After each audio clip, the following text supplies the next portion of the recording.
भारत की trade diplomacy इस वक्त जोरदार रफ्तार में है। पहले यूरोपियन यूनियन, फिर अमेरिका और अब नजरें सीधे चीन पर टिक गई हैं। अमेरिका ने भारत टैरिफ की दर घटाकर 18% कर दी है। पहले दर कुल 50% थी, इसमें 25% टैरिफ और रूस से तेल खरीद के कारण 25% पेनाल्टी थी। अमेरिका के साथ इस डील पर सहमति से चंद दिनों पहले 27 जनवरी को ही भारत और ईयू के बीच ट्रेड डील पर हस्ताक्षर किए गए थे। भारत ईयू ट्रेड डील को मदर ऑफ ऑल डील्स कहा गया। इसके बाद अमेरिका के साथ डील पर बनी सहमति को फादर ऑफ ऑल डील कहा जा रहा है। अब दुनिया की दूसरी बड़ी इकोनॉमी यानी चीन के साथ भी ट्रेड के रिकॉर्ड स्तर पर पहुंचने की रिपोर्ट आई है। ऐसे में एक सहज सवाल है ये है कि अगर भारत और चीन के बीच फ्री ट्रेड डील हो जाए तो क्या होगा। इस सवाल का जवाब अमेरिका और यूरोपीय यूनियन के साथ डील में छिपा है। इन दोनों के साथ भारत का व्यापार हमारे पक्ष में था, यानी भारत अमेरिका और यूरोपियन यूनियन दोनों को आयात से ज्यादा निर्यात करता है।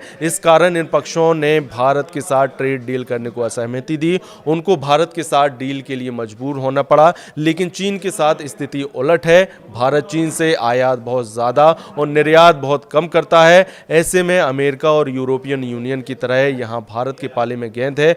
भारत को कोशिश करनी है कि वह अपनी शर्तों पर चीन को ट्रेड डील करने पर मजबूर करे। दरअसल भारत में चीन के राजदूत जू फिंग होई ने मंगलवार को चीनी नववर्ष के अवसर पर आयोजित एक कार्यक्रम में घोषणा की कि दोनों देशों के बीच व्यापार 155.6 अरब अमेरिकी डॉलर तक पहुंच गया है, जो पिछले साल की तुलना में 12% अधिक है। ये आंकड़ा वैश्विक स्तर पर बढ़ते बदलावों और अस्थिरता के बीच आया है, जहां कई अर्थव्यवस्थाएं चुनौतियों का सामना कर रही हैं। राजदूत ने कहा कि व्यापार में ये वृद्धि भारत चीन संबंधों में सुधार के स्पष्ट संकेत हैं, खासकर नियंत्रण रेखा पर 4 साल से अधिक समय तक चले सैन्य गतिरोध के समाप्त होने के बाद। हालांकि व्यापार में रिकॉर्ड वृद्धि के बावजूद भारत की ओर से कुछ चिंताएं बनी हुई हैं। द्विपक्षीय व्यापार में असंतुलन बना हुआ है, जहां चीन का निर्यात भारत की तुलना में काफी अधिक है। भारतीय पक्ष ने चीन के बाजारों में पर्याप्त पहुंच की कमी, खासकर उर्वरक, रेयर अर्थ और टनल बोरिंग मशीनरी जैसे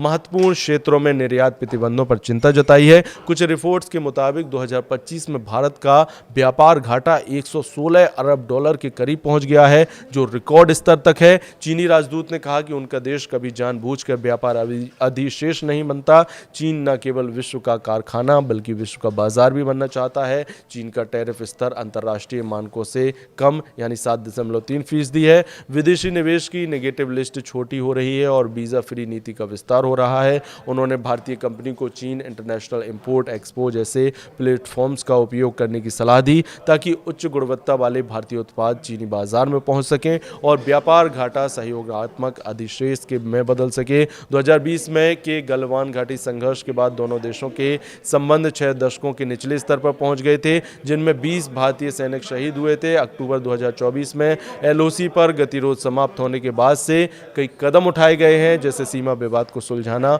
और संबंधों को सामान्य बनाना।